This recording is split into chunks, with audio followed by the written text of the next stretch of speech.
But the game of entrepreneurship is so ugly that if people actually knew how ugly was up front, very few would even do it.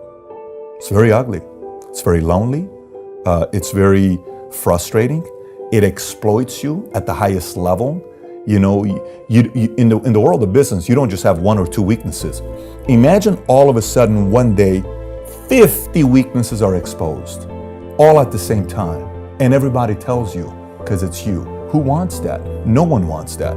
And imagine a game where you always have to recreate yourself or else you lose. Like, let me put it to you this way. It's like working out, but you can't take a day off. You know how you work at least you got like a few days off to have your, regroup and all that stuff. For the first 2 to 5 years, if you look the other way just because you just made $1 million in a month and you start getting very cocky or arrogant, boom, you're wiped out. That's all it takes. It's a subtle look away to get knocked out. Why do you want to be an entrepreneur? And the answer has to be very crystal clear. It's not just because, don't let the lifestyle fool you. I mean, it takes a lot of work. And you have to ask yourself the question, are you really willing to go through it? If yes, Chris, here's the one thing I do advise to, Brian, to everybody. I think everybody ought to run a part-time business. Affiliate marketing, great.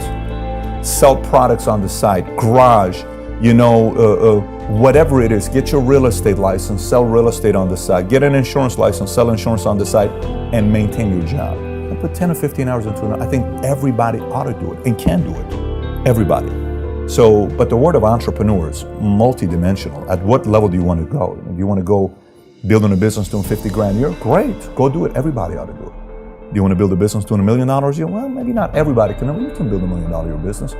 10 million is the interesting number because very few get to the 10 million. 1 of 5, a lot of people get stuck to 1 of 5. 10 is, difficult. Then from 10, do you want to do $100 million a year? Do you want to get to $1 billion? I mean, the game changes at that point, right? But the more clear you are on your outcome of everything you do in life, kids, wife, business, career, friendship, spiritual, exercise, the more clear those outcomes are, the more fluid the action is going to be taken because you know why you're doing it. And so, yes, I think today social media fools the reality of being an entrepreneur. A lot of these books, self-help books that you read and say, oh, you got to do this and you got to do this and you got to do that. They don't touch on the ugly part of running a business. Now, set the ugly part aside. The one part that outweighs being willing to tolerate all this pain is the fact that choices matters to you. If you're driven by choices, if you're driven by control, if you're driven by, being able to choose the kind of a life you want to live, that reward is so much higher than the pain you're going to have to put up, that you're willing to put up with the pain because you want this. Because what's the flip side? Here's the flip side. My 3 kids go to the same private school together. It's very expensive, okay? You live in a decent community. You have a house with elevators and privacy. You can have security, you can have nicer insurance, nicer protection, better advisors, better counselors, better money managers, better attorneys, better CPAs, better protection, all of that stuff.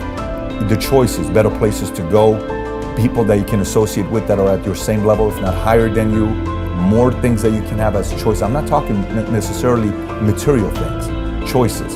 So if the choices and the control is that big of a motivation for you, you're going to be able to put up with the pain. But if the pain's too much for you and this doesn't really matter, you'll eventually go back to having a job. Think about how many people started a podcast and they had potential, but they stopped.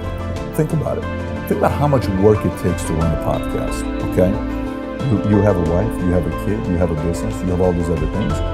Think about the effort it takes. Think about the discipline. Think about the level of consistency to find a guest, to interview, to questions, to research, to content, to all this stuff takes a lot of effort, right?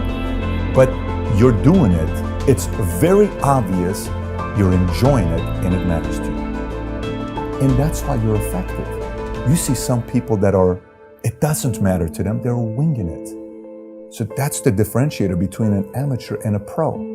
A pro's trying to figure out a way to be prolific because it matters to them. Because if it does, the world better get out of your way because you're going to get what you want at whatever level you want.